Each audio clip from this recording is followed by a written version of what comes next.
Hello students, welcome back to my YouTube channel Vicky से computer education. Students या friends, आज हम इस वीडियो में समझाने वाले हैं एडवांस टैली कोर्स के बारे में।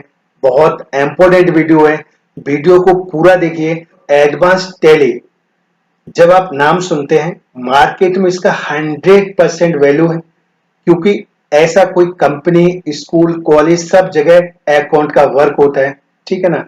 और सब जगह जॉब में सबसे ज्यादा आपको टैली में ही सैलरी मिलती है। सैलरी इसमें इतनी होती है जितनी आप मांगेंगे उतनी सैलरी आपको मिलेगी। आप बोल रहे हैं सर ये क्या कह रहे हैं, बिल्कुल श्योर मैं बता रहा हूं, लेकिन आपको एडवांस लेवल की टैली आनी चाहिए। टैली में आप एक्सपर्ट होने चाहिए। और अगर आप एडवांस टैली का कोर्स करना चाहते हैं और अगर आप बाई चांस कोर्स कर चुके हैं, अगर इंटरव्यू की तैयारी कर रहे हैं और जॉब करना चाहते हैं, तो इन दोनों कंडीशन के लिए वीडियो बहुत इंपॉर्टेंट है। वीडियो को पूरा देखिए, इसकी मत करिएगा और बीके से कंप्यूटर एजुकेशन चैनल को सब्सक्राइब अवश्य करिएगा। तो चलिए एडवांस टैली को कोर्स के बारे में समझते हैं। इसमें क्या सिलेबस होता है, ड्यूरेशन क्या होती है, फी क्या होती है, और इसमें जैसे लिखा हुआ है जॉब 100% क्यों होती है, इसमें अच्छी सैलरी क्यों होती है, गुड सैलरी इसमें मतलब अच्छी सैलरी मिलती है। तो ये पूरा डिटेल में समझते हैं। तो सबसे पहले चलिए और थोड़ा डिटेल में हम इसे देखते हैं। एडवांस टैली, इसका जो आपका ड्यूरेशन है वो 3 से 12 मंथ होता है। आप कहेंगे सर अधिकतर सेंट्रल इंस्टीट्यूट वाले 3 मंथ ही कराते हैं। ऐसा नहीं है, कुछ 3 मंथ भी कराते हैं, कुछ 2 मंथ भी कराते हैं, कुछ 6 मंथ ही कराते हैं, कुछ 12 मंथ भी कराते हैं। वो डिपेंड ये करता है वो सिलेबस क्या क्या करा रहे हैं। अगर आपको टैली में एक्सपर्ट होना है और टैली आपको बेसिक से लेकर के सुपर एडवांस तक सीखना है, मतलब सीए लेवल तक का सीखना है, तो आपको 12 मंथ तो देना पड़ेगा, है ना। अगर आपको सैलरी अच्छी चाहिए, ठीक है ना। और अगर आपको टैली में एक्सपर्ट होना है तो पूरा 1 साल लगता है। और इसके लिए जो क्लास चाहिए वो आपको 12th पास होना चाहिए, या 12th में आप पढ़ रहे हैं तब भी आप सीख सकते हैं, ठीक है ना। और इसकी जो देखिएगा जो फी है वो 9,000 से 20,000 तक होती है। मतलब सीधा ये है कि हर एक सेंटर पे, हर एक इंस्टीट्यूट में फीस अलग अलग होती है। अधिकतर 3 मंथ का कोर्स कराते हैं जहां तक हमारी नॉलेज है, और 3,000 से उनकी फीस स्टार्ट होती है। लेकिन वो 3,000 तक की उनकी गलती नहीं है, आप जैसे फीस देंगे उतना ही समझाया जाएगा। लेकिन अगर आपको जैसे मैंने बताया है कि आपको एक्सपर्ट होना है, सैलरी अच्छी चाहिए, इंटरव्यू आपको पास करना है, सीए तक के लेवल का सीखना है, तो आपको मतलब 12 मंथ देना ही पड़ेगा। इसलिए किसी की इंस्टीट्यूट या सेंटर पर जो फी होती है ना, वो 9,000 से 20,000 के बीच में होती है। जॉब फील्ड की हम बात करते हैं तो देखिए कोई भी आपकी, मान लीजिए कोई भी कंपनी है, स्कूल है, आप कोई बिजनेस कर रहे हैं, कॉलेज है, हॉस्पिटल है, यूनिवर्सिटी, जहां भी आप करें, कहीं भी कर रहे हैं, आप सीए के अंडर में कर रहे हैं, वहां पर इन्वेंट्री का काम है, पैरोल का काम है, अकाउंट का काम है, बैंक रिकंसिलेशन का ठीक है ना, अकाउंट का वर्क है। अगर आप सीए के ऑफिस में वर्क कर रहे हैं तो जो भी पूरा वर्क होता है वहां पर आप जॉब कर सकते हैं, ठीक है ना। किसी कंपनी में कर सकते हैं, किसी फैक्ट्री में कर सकते हैं, किसी हॉस्पिटल में कर सकते हैं, कॉलेज स्कूल में कर सकते हैं। तो ये सारा जो वर्क है ना, ये आपको हर एक जगह आपको मिलता है। चाहे कोई भी आप शॉप पर भी कर सकते हैं, जहां पर इन्वेंट्री का काम होता है, गुड्स आता है जाता है, कैसे एंट्री करें, तो ये सारे जॉब फील्ड है जहां आप जॉब कर सकते हैं। इसकी सैलरी मैं आपको बता दूं, इसकी सैलरी आपकी 15,000 से लेकर के 40,000 तक पर मंथ होती है। आप कहेंगे सर ऐसे कैसे, अगर आप फ्रेशर हैं तो आपको बहुत अच्छी तरीके से टैली एडवांस लेवल की आती है, तो आपकी 15,000 से स्टार्ट होगी। और 1-2 साल जब आप मतलब फील्ड की नॉलेज ले लेते हैं तो आपकी सैलरी फिर आप जितनी मांगेंगे 35-40 वो कंपनी वाले आपको देंगे, क्योंकि आपको नॉलेज है ना। आप एडवांस लेवल का, सी तक के लेवल का सीख के गए। आपको इंटरव्यू में कोई भी क्वेश्चन पूछेगा तो आप वो सारे क्वेश्चन क्लियर बता देंगे अगर आपने सही से सीखा हुआ है। तो ध्यान दीजिएगा कि जब भी टैली सीखते हैं, अभी हम डिटेल में समझाएंगे कि टैली में क्या क्या पॉइंट होना चाहिए जो आप सीए लेवल तक का कर सकते हैं, ठीक है ना। और जो सैलरी वो 15,000 या 40,000 25,000 आपको ऐसे कोई नहीं दे देगा, उसके लिए आपको मेहनत करनी पड़ेगी। तो चलिए उन पॉइंट को डिटेल में समझते हैं कि हमें एक अच्छी सैलरी के लिए और अच्छा इंटरव्यू के लिए हम किस तरीके से किस किस पॉइंट को सही से एडवांस से सीए तक का पूरा डेटा क्या क्या होता है, क्या क्या सिलेबस होता है, तो चलिए डिटेल में समझते हैं।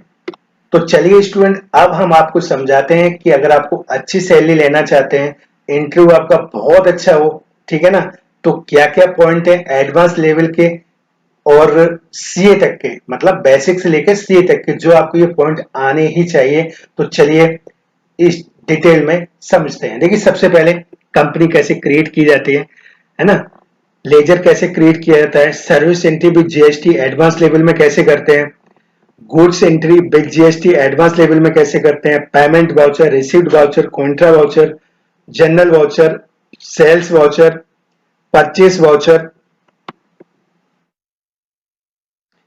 डेविड नोट बहुत इंपोर्टेंट है। ये जो डेविड नोट है वो काफी इंटरव्यू में क्वेश्चन पूछा जाता है। डेविड नोट क्या होता है, क्रेडिट नोट क्या होता है। तो स्टूडेंट यहाँ पर मैं आपको बता दूं कि डेबिट का नोट तो सिंपल तरीके से होता है, ठीक है ना, एक एडवांस लेवल का होता है, तो उसमें 4-5 कंडीशन होती है। तो सिंपल वाला कोई नहीं पूछता है कि आपने माल लेके आए, रिटर्न कर तो डेबिट नोट बन गया, ऐसे कोई सिंपल क्वेश्चन नहीं पूछता। तो एडवांस लेवल का और डेबिट नोट, क्रेडिट नोट आना चाहिए, ठीक है ना। एलिमेंट्री इन्फॉर्मेशन क्या होता है, अकाउंट इन्फॉर्मेशन क्या होता है, बैलेंस शीट एडवांस लेवल कैसे बनाते हैं, कैसे देखते हैं, प्रॉफिट एंड लॉस कैसे देखा जाता है, स्टॉक समरी क्या होता है, डिस्प्ले क्या होता है, डे बुक क्या होता है, account book, inventory book, received and payment, select company, set company, create company, alter किस तरीके से हम करते हैं कंपनी को, प्रिंट व्यू कैसे देखा जाता है, प्रिंट आउट कैसे निकालते हैं, single entry mode, double entry mode, बहुत इंटरव्यू पूछा जाता है कि सिंगल एंट्री मोड क्या होता है, कैसे एनेबल किया जाता है, डबल एंट्री मोड में कैसे एंट्री की जाती है, ठीक है ना। सिंगल लाइन डबल लाइन क्या होता है, अगर किसी फंक्शन की के नीचे आपकी सिंगल लाइन, उसे कैसे किससे प्रेस करेंगे, डबल लाइन है किससे प्रेस करेंगे, टैक्स इनवॉइस कन्वर्ट पीडीएफ में कैसे करेंगे, है ना, purchase order, sales order, single ledger, multiple ledger, tax invoice convert to Excel, group क्या होता है, कैसे क्रिएट किया जाता है, types of account, types of account क्या होता है, नेचर ऑफ अकाउंट्स क्या होता है, गोल्डन रूल्स क्या होते हैं। इंटरव्यू में सबसे ज्यादा क्वेश्चन पूछा जाता है कि अगर आपको टैली सीखा है और गोल्डन रूल्स क्या है, अकाउंट्स कितने होते हैं, वो इनके बारे में पूछ लिया जाता है। स्पेशल अकाउंट क्या होता है, रियल अकाउंट क्या होता है, नॉमिनल अकाउंट क्या होता है, इनके जो दो दो रूल्स होते हैं जिन्हें गोल्डन रूल्स कहा जाता है ना, वो रूल्स क्या होते हैं। तो ये सारे आपको सेंटर पे समझाया जाता है। कंपोनेंट और जीएसटी क्या होता है, जीएसटी फुल फॉर्म क्या होता है, एचजीएसटी, सीजीएसटी, आईजीएसटी, यूटीजीएसटी, सारा क्या होता है ना, ये कब कटता है, किस इनवर्स पे कटेगा, अगर लोकल है तब कैसे कटेगा, सेंटर तब कैसे कटेगा, सारी आपको इन्फॉर्मेशन बताया जाता है। F11 फीचर क्या होता है, F12 कॉन्वेशन क्या होता है, हम alt D, control A, control plus enter, control plus यानी कैसे यूज करते हैं शॉर्ट की को, स्टॉक कैसे क्रिएट किया जाता है, आइटम कैसे क्रिएट किया जाता है, यूनिट कैसे क्रिएट किया जाता है। अगर एडवांस की बात करें तो कंपाउंड यूनिट को कैसे हम, कंपाउंड यूनिट को किस तरीके से हम क्रिएट करते हैं, टैक्स स्लैब गवर्नमेंट के थ्रू क्या क्या रखी गई है, ठीक है ना। एस्केप की कैसे यूज की जाती है, सबसे ज्यादा बैक जाने के लिए यूज करते हैं, बैक स्पेस की क्या होता है, नरेशन कैसे टाइप करते हैं। और ये भी क्वेश्चन सबसे ज्यादा पूछा जाता है कि एडजस्टमेंट एंट्री जनरल वाउचर में कैसे की जाती है, क्या आपको जनरल एंट्री आती है, अगर एडजस्टमेंट तो हम कैसे करेंगे, कैश एंट्री कैसे करेंगे, उधार जो आप कोई परचेस करते हैं गुड्स या सर्विस वो कैसे एंट्री करेंगे, ठीक है ना। और पैरोल, पैरोल की एंट्री हम कैसे करेंगे। तो ये सारे क्वेश्चंस हैं जो आपको कराए जाते हैं, इंटरव्यू पूछे जाते हैं। कैश एंट्री कैसे, क्रेडिट, पैरोल, पैरोल वाउचर में क्या होता है, डेटा इंपोर्ट एक्सपोर्ट कैसे करते हैं, ठीक है ना। लिस्ट ऑफ अकाउंट क्या होता है, कैसे चेक करते हैं, कैसे ये बनाया जाता है, ठीक है ना। बैंकिंग क्या होता है, बैंक रिकंसिलिएशन आपको आता है या नहीं आता है, बहुत ज्यादा क्वेश्चन ये पूछा जाता है। चेक प्रिंटिंग कैसे करते हैं, चेक रजिस्टर क्या होता है, चेक डिपॉजिट स्लिप क्या होता है, कैश डिपॉजिट स्लिप क्या होता है, पोस्ट डेटेड चेक कैसे बनाया जाता है, पीओएस एंट्री कैसे होती है, इंटरेस्ट कैलकुलेशन, मान लीजिए कोई कस्टमर है और वो हमारा फ्रेंड है, कोई हमसे उससे माल परचेस किया, हमने उसे सेल किया, पैसे नहीं, बोला 1 महीने बाद देंगे, तो आप कहेंगे उधार तो नहीं देंगे, आपको कुछ इंटरेस्ट देना, और वो कैलकुलेशन कैसे करेंगे, बहुत इंपॉर्टेंट क्वेश्चन है ये, ठीक है ना। और इसके बाद कॉस्ट सेंटर कैसे क्रिएट किया जाता है, गोदान कैसे क्रिएट किया जाता है, प्राइस लिस्ट कैसे बनाते हैं, अगर आपका बहुत बड़ा शोरूम है या कोई कंपनी है, वहां पर आप किसी गुड्स का अगर आप मतलब वो पहले से प्राइसेस बनाना चाहते हैं, जब भी आप इनवॉइस सेल्स इनवॉइस क्रिएट करें तो ऑटोमेटिक कितना परसेंट है, कितना डिस्काउंट है, अपने आप आना चाहिए। तो प्राइस लिस्ट बहुत इंपॉर्टेंट है, कैसे बनाई जाती है, चाहे वो होलसेलर हो चाहे रिटेलर हो, तो कैसे क्रिएट करते हैं, तो वो भी आपको सेंटर पे समझाया जाता है। सेपरेट एंट्री रिसीट पेमेंट कैसे करते हैं, टोटल बिल डिस्काउंट कैसे होता है, टोटल मतलब जब बिल बनाते हैं टोटल बिल डिस्काउंट कोई मांग रहा कैसे करेंगे, हर एक आइटम पर मांग रहा कैसे करेंगे, अगर राउंड ऑफ कैसे किया जाता है, car bus any loan EMI calculation हम किस तरीके से करते हैं। मतलब ये बहुत इंपॉर्टेंट है कि जब सीए ऑडिट करता है आपकी बैलेंस शीट को, तो वहां पर इंटरेस्ट सर्टिफिकेट मांगा जाता है, बैंक से ला करके मेल करिए सी के पास। फिर वो जो रिशेड्यूल होता है ईएमआई का, वो हम किस तरीके से करते हैं, वो सारा कुछ है, कार है, बस है, प्रॉपर्टी है, फ्लैट है, प्लॉट है, इन सब की ईएमआई कैसे फाइंड करते हैं, टैली में कैसे एंट्री करते हैं, सारा एडवांस लेवल का है। ठीक है ना। मैनुअल आपका इनवॉइस कैसे बनाते हैं, ऑटोमेटिक इनवॉइस कैसे बनाया जाता है, आरसीएम एंट्री, ये बहुत इंटरव्यू पूछा जाता है। अनरजिस्टर्ड डीलर की एंट्री कैसे करते हैं, रजिस्टर्ड डीलर की एंट्री कैसे करते हैं, जीएसटी R1 हम कौन सी रिपोर्ट देखते हैं, R2 में जीएसटी R2 में कौन सी रिपोर्ट देखते हैं, जीएसटी 3 में कौन सी रिपोर्ट देखी जाती है, ई वे बिल क्या होता है ना। और इसके बाद जो सबसे ज्यादा क्वेश्चन है टीडीएस, ये इंटरव्यू में पूछा ही जाता है कि सब जगह टीडीएस का काम होता है। क्या क्या एग्जाम्पल है ना। टीडीएस रेंट पे कैसे काटेंगे, कॉन्ट्रैक्ट पे कैसे काटेंगे, सैलरी पे कैसे काटेंगे, सिक्योरिटी पे कैसे काटेंगे। इसके बाद टीडीएस कटा हुआ है तो अगर हमें रिसीव की एंट्री करनी तब कैसे करेंगे। तो ये बहुत इंपॉर्टेंट क्वेश्चन है। इसी तरीके से टीडीएस का पेमेंट रिसीव कैसे करते हैं, एडवांस कोई 1 लाख रुपए दे रहा है उसकी रिसीव एंट्री कैसे करें, उस पे एडवांस लेबर में जीएसटी का पेमेंट कैसे कराएंगे, एडजस्टमेंट जीएसटी कैसे करते हैं। सबसे ज्यादा क्वेश्चन और सबसे ज्यादा प्रॉब्लम आती है क्योंकि आईजीएसटी है कभी कम होता है, सीजीएसटी एसजीएसटी कभी ज्यादा होता है, तो एडजस्टमेंट करके कैसे हम उसमें जीएसटी पेबल बनाते हैं, तो ये सारा आपको बताया जाता है। इसके बाद अगर हम बात करें तो आपका अगर आपने टीडीएस या टीसीएस अगर आपने लेट जमा किया तो उसका पेनल्टी की एंट्री कैसे करेंगे, बैंक चार्ज एंट्री कैसे करते हैं, बैंक इंटरेस्ट एंट्री कैसे करते हैं, ये मैं पहले ही बता चुका हूं, दोबारा यहाँ पर लिख गया है। तो क्रिएट कंपाउंड कैसे किया जाता है, ठीक है ना। इसके बाद क्रिएट ग्रुप कैसे मतलब हम क्रिएट करते हैं। और अगर आपको बैंक से लोन लेनी है तो सिक्योर लोन के अंदर कैसे मतलब हम किसी बैंक का लेजर बनाएंगे, अनसिक्योर लोन में कैसे बनाएंगे, किसी फ्रेंड या फैमिली से आप लेते हैं, यानी पूरे ऑफिस का जो डेटा है, ऑल कंपनी के जितने भी एक्सपेंस हैं या जो भी इनकम की एंट्री वो हम किस तरीके से करेंगे, डाटा बैकअप कैसे लेते हैं, है ना, डाटा रिस्टोर कैसे करते हैं, कंपनी को स्प्लिट कैसे किया जाता है, ठीक है। और चेंज टेली वोल्ट कैसे करते हैं, F11 प्लस F3 क्या होता है, तो ये सभी है। आगे नेक्स्ट देखते हैं। इसके बाद नेक्स्ट 117 नंबर है enable configuration for printer, printer के कॉन्फ़िगरेशन कैसे एनेबल किया जाता है, जिसमें original copy, duplicate copy, extra copy, है ना, एक triplicate copy, set printer configuration कैसे करते हैं, टैक्स का एनालिसिस कैसे देखा जाता है, अल टैक्स कब करते हैं, क्या होता है, डुप्लीकेट एंट्री कैसे हम करते हैं, मेल टैक्स इनवॉइस क्या होता है, ट्रायल बैलेंस क्या होता है ना, स्टेचुरी रिपोर्ट क्या होता है, बाउचर टाइप क्या होता है, स्टॉक जनरल क्या होता है, ठीक है, स्टॉक ट्रांसफर क्या होता है, स्टॉक जनरल में किस तरीके से किसी भी स्टॉक को ट्रांसफर किया जाता है या किस तरीके से मैन्युफैक्चरिंग असेंबल करते हैं, काफी इंपोर्टेंट है। जहां पर इस तरीके से प्रोडक्ट फिनिशिंग प्रोडक्ट बनाए जाते हैं वहां पर इन सब का यूज होता है, ठीक है ना। सेल्स ऑर्डर हो गया, परचेस ऑर्डर हो गया, स्टाफ सैलरी हो गई, कहीं भी आप जॉब करें सैलरी सबको मंथली देनी पड़ती है, वो हम किस तरीके से एडजस्टमेंट करके हम पे करेंगे, है ना, पेरोल में हम कैसे करेंगे, ऑल स्कूल फी एंट्री कैसे करते हैं, कुछ स्कूल का ये अकाउंट मतलब आपको देखना हम कैसे करेंगे, कंपनी का सारी एंट्री कैसे करते हैं, ऑल भी कोई बिजनेस है सारा कंप्लीट कैसे करेंगे, all service entry with GST और goods item entry GST, all ledger stock transfer to next finance year. अगर आपको जो भी स्टॉक या लेजर है वो हम पुराने कंपनी से जो नए फाइनेंस ईयर में हम प्रीवियस फाइनेंस ईयर से और प्रेजेंट फाइनेंस ईयर में किस तरीके से ट्रांसफर करते हैं। और इसमें जो शॉर्ट की आती है वो क्या होती है, जीएसटी इनेबल गुड्स फ्राइट, यानी माल भाड़ा। जब आप जैसे मान लीजिए कोई एसी खरीदा और आप घर पर ला रहे हैं मार्केट से, तो उसका किराया भाड़ा लगता है, उस पर जीएसटी कैसे कटता है, कैसे इनेबल किया जाता है, ठीक है ना। जीएसटी कंपनी के थ्रू कैसे इनेबल करते हैं, ग्रुप में कैसे इनेबल करते हैं, और आइटम या सर्विस में कैसे इनेबल करेंगे, और किसी भी रिसिप्ट को ऐड कैसे करना है। तो ये सारे पॉइंट आउट आपको क्लियर होना चाहिए। इसके बाद अगर हम बात करें यूटी जीएसटी, जो हमारे यूनियन टेरिटरीज हैं, जो केंद्र शासित जो प्रदेश हैं, वहां पर जीएसटी या किस तरीके से इंप्लीमेंट होता है, वहां क्या रूल्स लगता है, तो ये सारा आपको कंप्लीटली बताया जाता है।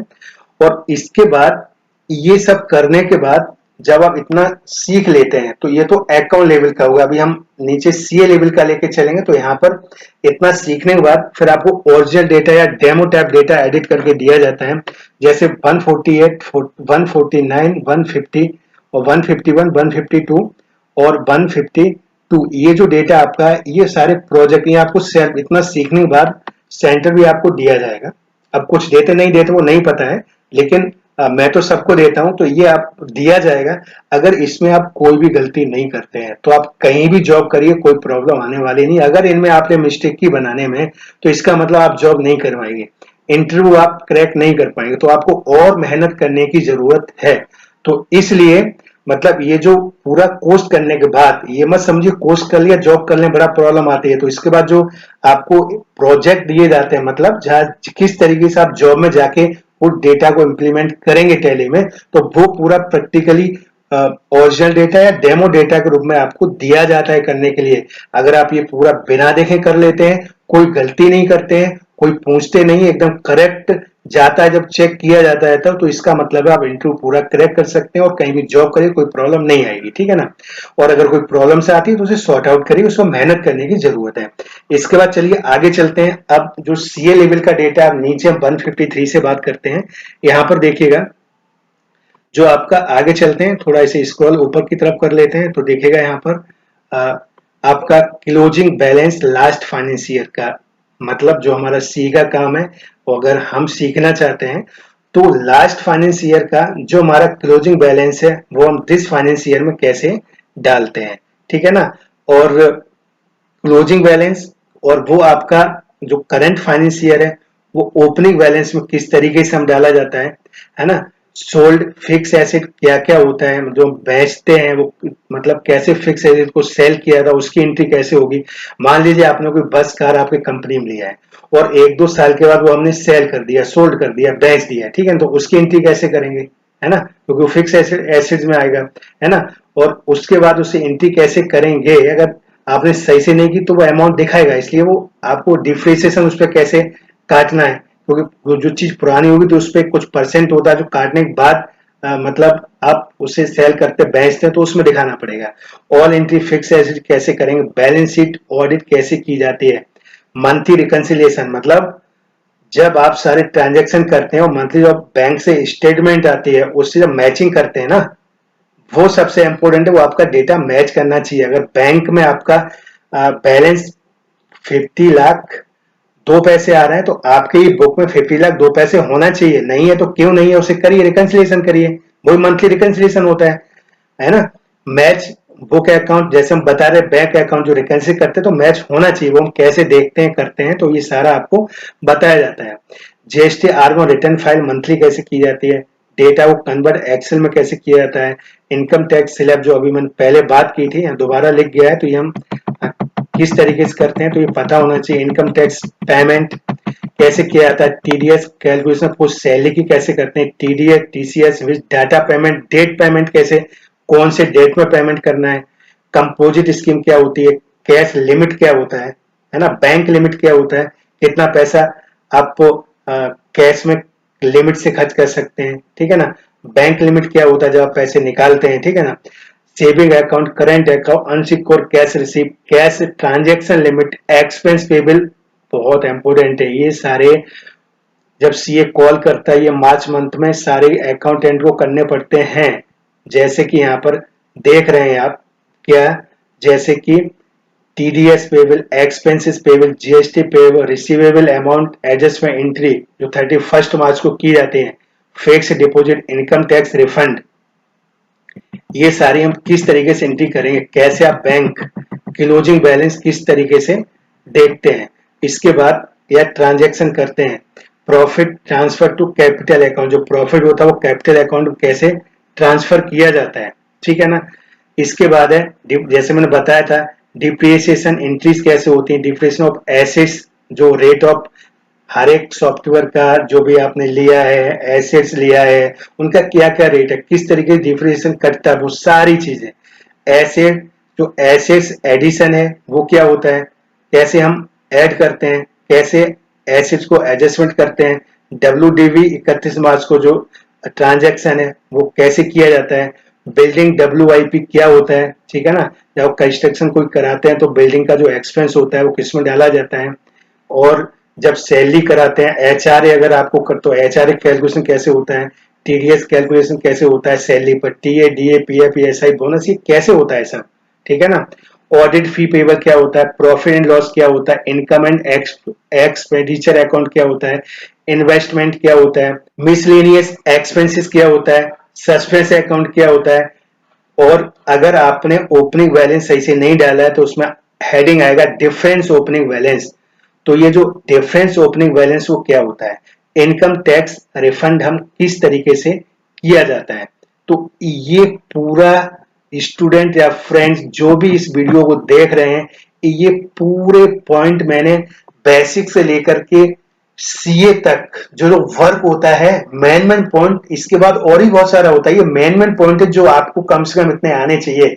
तो आप समझ में आया आपको, अगर इतना आप कर लेते हैं, अब चाहे आप ये 3 मंथ में करिए, 6 मंथ करिए, 12 मंथ में करिएगा, ठीक है ना। तो जब ये पूरा इतना कर लेते हैं ना, और फिर आप सारे प्रोजेक्ट अगर सेंटर पर कंप्लीट करते हैं और उसमें कोई भी गलती नहीं करते हैं ना, फिर आप कहीं पर भी इंटरव्यू दीजिए, कहीं भी जॉब करिए, बहुत अच्छी आपको सैलरी मिलेगी, ठीक है ना। लेकिन ये सब आपको आना चाहिए। आई होप कि वीडियो आपको अच्छा लगा होगा। इस वीडियो को लाइक करें, अपने फ्रेंड्स के साथ शेयर करें, और इस चैनल को BKCI कंप्यूटर एजुकेशन चैनल को सब्सक्राइब करें। और फ्रेंड्स यहाँ पर एक बात मैं आपको और बताना चाहता हूं, अगर आप एडमिशन लेना चाहते हैं, टैली सीखना चाहते हैं बेसिक से लेकर के सीए तक, तो आपको मेरे सेंटर पे आकर के, जैसे कि आप एड्रेस देख रहे हैं, shop number 53, first floor, RK plaza, Rampur Jagir, beta first है, ओम आटा चक्की जो रामपुर में फेमस है, ठीक है ना। मेट्रो मनी के ठीक ऊपर RK प्लाजा, ये फर्स्ट फ्लोर, एड्रेस नोट कर लीजिए, यहाँ पर सेंटर है। और जैसे आप देख रहे हैं सिंस 2013 से हम सेंटर को रन करा रहे हैं, 10 साल का एक्सपीरियंस है, जो 2023 आपकी चल रही है। और इंटरव्यू में क्या क्या क्वेश्चन पूछे जाते हैं, कैसे आपको इंटरव्यू देना है, जो 10 साल का एक्सपीरियंस है वो मैं आपके साथ शेयर मतलब करता हूं और सारा समझाता हूं। जो भी आपका एडवांस टैली करना चाहते हैं और क्या क्या उसमें क्वेश्चन आते हैं, किस तरीके से वर्क किया जाता है, पूरा प्रोजेक्ट आपको ओरिजिनल डेटा या डेमो डेटा के साथ पूरा कराया जाएगा। तो अगर आप एडमिशन लेना चाहते हैं, मोस्ट वेलकम, आइए एडमिशन आप ले सकते हैं। इसके अलावा जैसे आप देख रहे हैं, इसके अलावा अगर कोई भी कोर्स करना चाहते हैं आप या आपके जो भी फ्रेंड्स वगैरह, जैसे कि यहाँ पर जो हम कोर्स कराते हैं DCA, ADCA, ADFA, BCC, CCC, DTP, CFA, DCAT, tally prime, GST, अलग अलग जैसा कोई सीखना चाहता है, Marg, busy, advance, MS Excel, advance Word, internet, Photoshop, Corel draw, page maker, C++, HTML, income tax, TDS, TCS, payroll, audit, balance sheet, bank reconciliation, trading account, Google apps, libre office, typing, Hindi, English, और भी other courses हैं। तो आप join कर सकते हैं, और कोई भी कोर्स करते हैं तो बेसिक से एडवांस तक आपको सिखाया जाएगा। जॉब में कोई प्रॉब्लम नहीं आएगी, जैसे मैंने बताया, जो भी एक्सपीरियंस है वो आपके आपके काम में आएगा, ठीक है ना। तो ये कोई भी कोर्स करना चाहते हैं तो आप ज्वाइन कर सकते हैं। और अगर कोई भी फी की प्रॉब्लम है और आप ज्वाइन नहीं करना चाहते हैं तो YouTube पर BKCI कंप्यूटर एजुकेशन चैनल आप टाइप करेंगे, सब्सक्राइब करेंगे, बहुत सारे सभी कोर्सेज से रिलेटेड वीडियो अपलोड कर दिए गए, वहां से 1 बाय 1 स्टेप बाय स्टेप जाकर के देख सकते हैं, और उससे भी आप सीख सकते हैं। बस आपको मेहनत करनी पड़ेगी। अगर आपको अच्छी सैलरी और अच्छी जॉब चाहिए, फिर आप कहीं भी जॉब कर सकते हैं, तो फ्री ऑफ कॉस्ट भी आप चैनल पर जाकर के उन वीडियो को बार बार देखिए, और देखने से उनको अपने लैपटॉप या कंप्यूटर जो भी है उन पे आप प्रैक्टिकली करिए। कोई प्रॉब्लम्स आती है कमेंट करिएगा। तो स्टूडेंट्स या फ्रेंड्स, मिलते हैं नेक्स्ट वीडियो में। जय हिंद, जय भारत।